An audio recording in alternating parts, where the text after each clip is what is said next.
Ay, dumako na po tayo, si Iyot Man, ang tanga niyong congressman.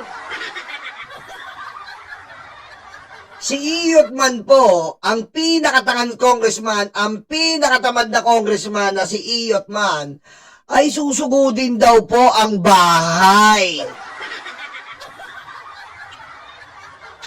Alam nyo, Pulong, kahit anong gawin mo, magnanakaw ka, Pulong. Aray ko. Di ba? Kahit anong gawin mo. And the fact na kitang-kita ka sa video, nakasama mo yung mga Chinese friends mo na mga pusher, di ba? Ay talagang dapat yung kabahan. Aray ko. Di ba? Yung mga Duterte. Kita nyo yung mga Duterte, ha? Konting alingis-ngis lang, kinakabahan na. Parang si Sara, parang si Baste. Di ba? Kasi nga po, may tinatago. Aray ko. Ito nagpasimula, itong tatanga-tangang vlogger na itong boss meal na to. Ito, tanga to eh. Bakay ni Congressman Pulong Duterte. Oh. Ano, kami nagbabantay dito, naka-full alert. Alam niyo yung mga tiga Davao, ayoko isipin tanga kayo eh, pero parang ganun eh. Alam niyo mga tiga Davao, ayoko isipin tanga kayo, pero parang ganun. Aray ko. Hindi ko ngayon gini-generalize ha, yung mga sumusuporta rito, ng mga tiga Davao, ano ngayon kung ano yung ano ni Pulong, anong gagawin nyo? Papalibutan nyo. Pag pinalibutan nyo, mapapalamon yung pamilya nyo. Mapapalamon yung pamilya, makakapagpatapos ba ng pag-aaral yan ng anak nyo? Yan nga yung sinasabi natin eh. Huwag tayo maging panatiko ng politiko. Huwag kayong, alam nyo, tama yung hinahangaan mo lang eh. Nagbibigay ng hustisya, proud ka, BBM. Ganon. Pero yung, ano poprotektahan mo dyan? At kung poprotektahan mo, piliin mo yung poprotektahan mo, hindi yung kriminal at kurakot na si Pulong. Aray ko. Kita-kita nyo sa video, sasaksakin niya yung bugaw. Oh. Ano pa, ba't kagtatangol mo yung taong ganyan? Na, sinasakta ng mga kauri natin na mahihirap. Ba't kakampihan mo yan? At ano ba nagawa niyan? Ninakawan tayo niya ng 51 billion sa panahon ng pandemya na walang dapat nagtatrabaho, pero ninakaw niya. Aray ko. Oh. Full force. Ayan. So, study tayo sa mga legal requirements in the implementation of search warrant. Usang ina ka, anong study ginagawa mo? Kahit hindi ka mag-study, kung di ka ba naman bobo, titignan mo lang kung sino nag-issue ng sampina o search warrant. Aray ko. Ang tanga mo rin eh. Gagawa ka lang ng fake news, inutil ka pa eh. Aray ko. So, may mga bisita man na dumating dito sa bahay ni Congressman kasi meron tayong naririnig. Oh, kita mo, naririnig mo lang pala eh. Puti eh, paano kung may sayad yung utak mo?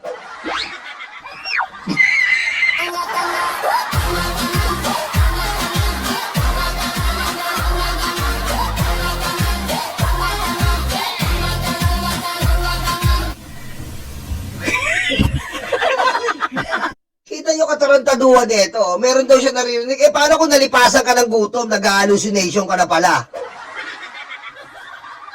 Oh. Diba?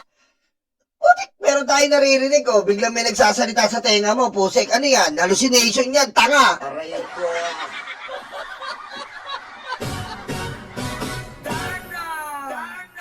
Ano yun? Anong klase yan, mga DDS? Oh. Ng mga chismis. Oh, chismis. Oh, tapos na. Hershey. Oh, tapos na kagad. Hershey. Kaya nga, Daddy, Armin anong protection? Baka gusto ni protection ni Pulong, condom. Binilan nyo ng condom. Hi friends and not friends and not friends.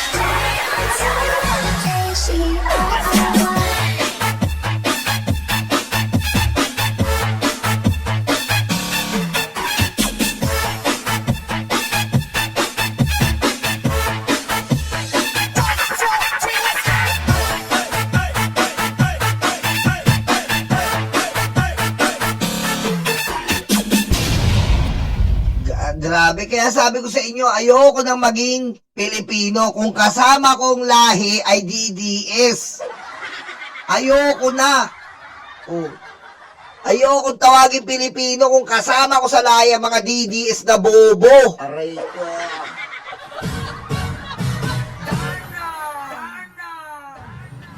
So, kung mayroon ba mga bisita na pumunta dito sa Tignan nyo po yung bahay ni Pulong, oh. bahay ng ating Oh. butihing Tignan nyo congressman, po kung gaano po kalawak. Oh, ayan po ah. Alert po. Tignan nyo po yung bahay ni Pulong. Bakod pa lang po, putek, paldo-paldo ka na. Oh. Tignan nyo po. Ayan oh, tignan nyo, bakod pa lang po ni Pulong yan. Ayan ah. Mula dito po yan. Halos kilometro po. Taas ng bakod, no? Siyempre, para hindi po makita yung shabu. Aray ko. Yan po yan. Wala naman dahilan para maging mataas kang bakod eh. Siyempre, para yung mga illegal na ginagawa mo, na factory ka ng shabu dyan, hindi makikita. Aray ko. Di ba? Tapos ikaw, ayan, ikaw, nandito sila, yung mga maglulupa na inutil, Aray ko. natignan mo yung mga itsura, oh, tignan mo yung mga maglulupang inutil, natignan mo yung itsura na mukhang mga patay gutom na wala pa yatang kain, dinuduldul yung mukha nila kay Iyot man. Ano, tignan mo bahay ni Pulong, napakalaki po. Oh, ayan sila, oh, ayan yung mga maglulupang inutil. Oh. Tignan mo na sinasambay bahay ni Pulong na yan ay galing sa 51 billion. Aray ko. Kita mo? Yan po yung katangahan nitong mga to eh. Oh. Oh, ayan oh. Oh. Nandiyan sila, proud pa sila. Aray ko. Dahil sa fake news nito, dahil lang daw sa chismis. Oh, nagsalita si Pulong Iyot man. Oh. Kung may bibisita, narinig ko kanina lang ding umaga, nakita ko yung may nag-post na vlogger ng Tiga Davao, si Boss Mil man ata yun. Oh, kita mo? Oh. Narinig niya lang. So, nagsimula to sa hayop na vlogger na tanga. Aray ko. Tapos yung hayop na vlogger, may naririnig akong chismis. Mga kupal. Aray ko. Nakita ko, yun, nagtatanong-tanong ako, may bagong aso na naman ang bangag na pamilya. Matibay yan, matibay. Oh, matibay yan siya. Nakilala ko rin yan noon, way back. Pinakilala sa akin, way back 2017 ata, yung matibay na tao na yan. Mas matibay ka, magnanakaw ka ng 51 billion sa panahon ng pandemya. Di ba? Di ba Pulong, mas matibay ka? Biro mo, gumagawa ka ng proyekto sa panahon ng pandemya. Yun ang matibay ang muka. Di ba? Anong ginagawa nun? Sino empleyado mo? Robot? Aray ko. Ikaw ang matibay, Pulong. Kasi nagpapagawa ka ng mga proyekto na wala namang flood control sa Davao. Putik panahon ng pandemya, 51 billion, the biggest ever. Aray ko. Diba? Kita mo, dito sila proud na congressman na to. Umiyot na mga puta, na mga babae, yun lang po, Yun lang po ang accomplishment niyan. Proud na mga DDS. At saka doon sa pala absent nilang senador na nagtatago. Yan ang mga DDS. Aray ko. Ah. Proud na proud. Ngayon, mas lamang na lamang magbakasyon. Ha? Na congressman. Mas gusto ng mga DDS maging proud sila sa congressman na hindi nagtatrabaho. Ganyan po mga DDS. Mga tanga talaga eh. Mga luga yung utak. Biro mo, gobyerno yan. Etong mga to, walang ginawa, kundi mamasyal, buong pamilya. Aray ko. Intindihan naman natin kasi may galit yan.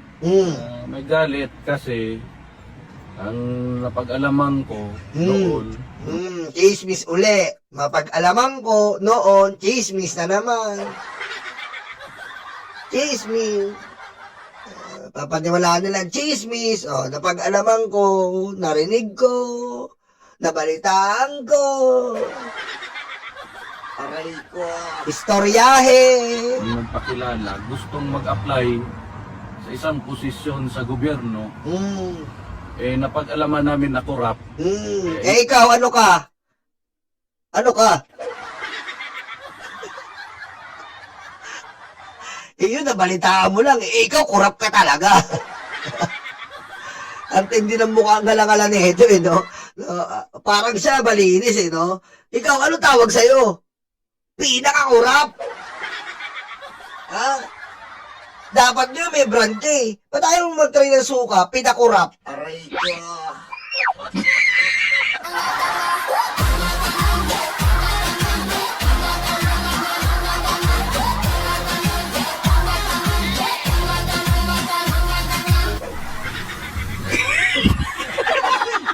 Diba? Dapat suka to, yung pinakurap.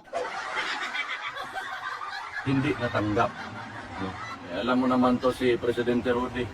Pag i-imbestiga, pag ano sa corruption ng tao, Oh. erase ka na agad. Erase? Oh, kaya pala si Michael Yang, erase, no?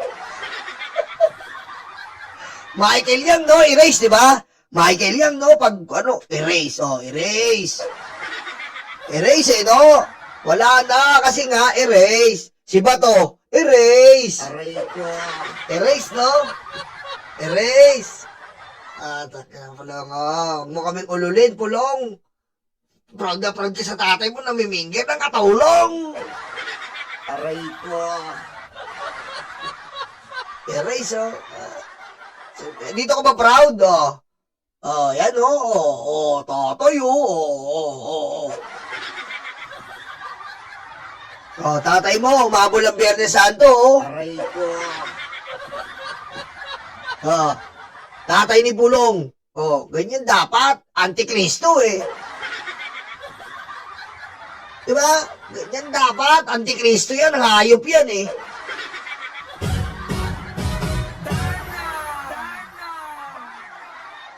Diba? Pag hindi mo kinikilala, stupid God, minumura si Santo Papa, ay Antikristo yan. Ganyan yan. Baligtad. Yan ba si Rode? Ah? Eh ba si Rude? Aray ko. Kamukha ni ano to, ha? Kamukha ni Monkey King, ha? Aray ko.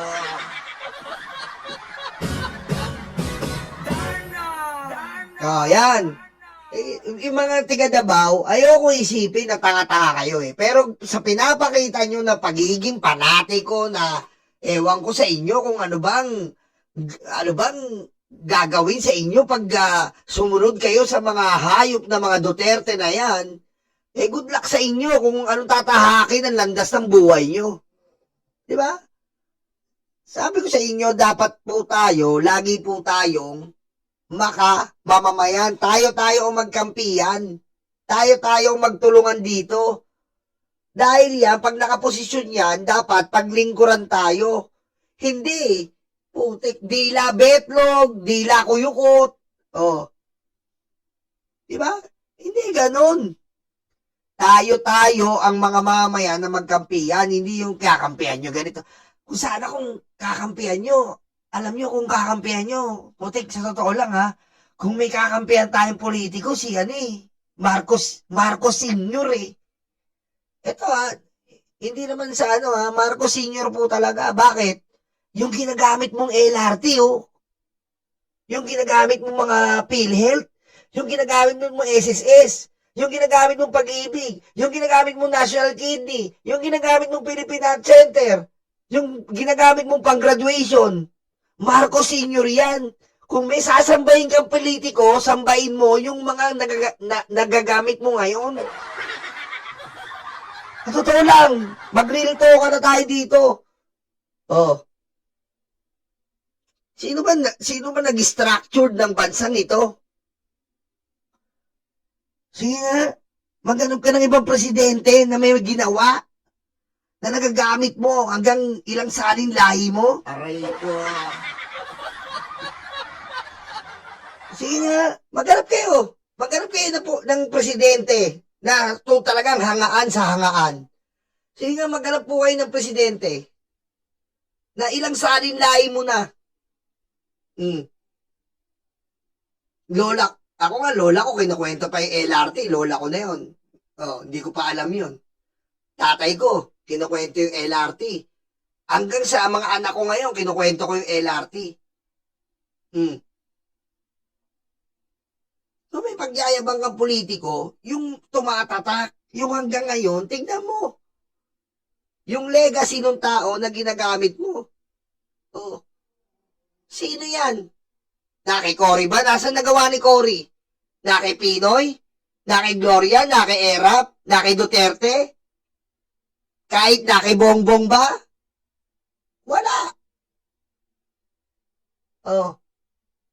Miski mismo ang ating Pangulo, wala pa. Oh. Kung may hangaan ka na fulfilled legacy, amazing legacy, best ever legacy, sino? Oh. Yun lang, kung magiging kulto ka, dun sana sa karapat-dapat eh. Hindi magiging kulto ka sa kinupal yung sariling bayan mo? Pinatay yung mga sariling kababayan mo? Pinagkalulo yung sariling bayan mo? Ano ka? Diba? Ano ka? Oh. Yan lang yan eh. Kung sasamba ka sa politiko, tingnan mo muna yung politiko kung ano ba nagawa sa'yo. Kung ano ba nagawa sa bayan mo. Pag mamayabang mo, tahimik sa gabi. Uwas! Tapos susundan ng senador, si Tatay Digong po dahil sa kanya, naglalakad tayo sa gabi.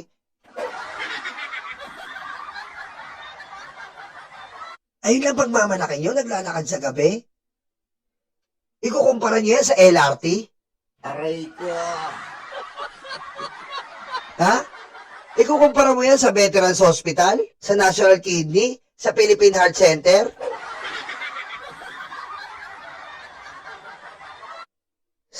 Sa 13-month pay? Sa SSS? Sa Pag-ibig, etc. PhilHealth? Aray ko. Ha? Sure kayo? Ipapamukha nyo lang sa amin, tahimik sa gabi? Ganun na ba kami kabobo? Sasambahin namin yan dahil tumahimik sa gabi? Aray ko. Ha? Di ba? Nakuha niyo yung logic? Yun lang ang ginawa para ma-amaze ka? At sa mga ibang kababayan natin, ganun ba kayo? Ganun na ba kayo? Ha? Ganun na lang ba kayo para sa bayan nyo? Ganun na lang kayo mapahanga? Ganun na lang kayo mapabilib? Tahimik sa gabi? O sabihin mo nang nagtagumpay yung war on drugs? Sabihin mo na natin nagtagumpay yung war on drugs. Sabihin na natin, kahit may casualty, yun lang? Yun lang? Tapos na yun? Hindi nyo nakita yung mga ginagamit nyo ngayon kung paano kayo nabubuhay? Kung paano kayo nagpa-function sa araw-araw na ginawa ng Diyos? Hindi nyo nakikita yun?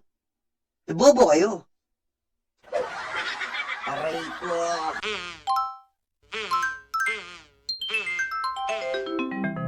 Kukulango.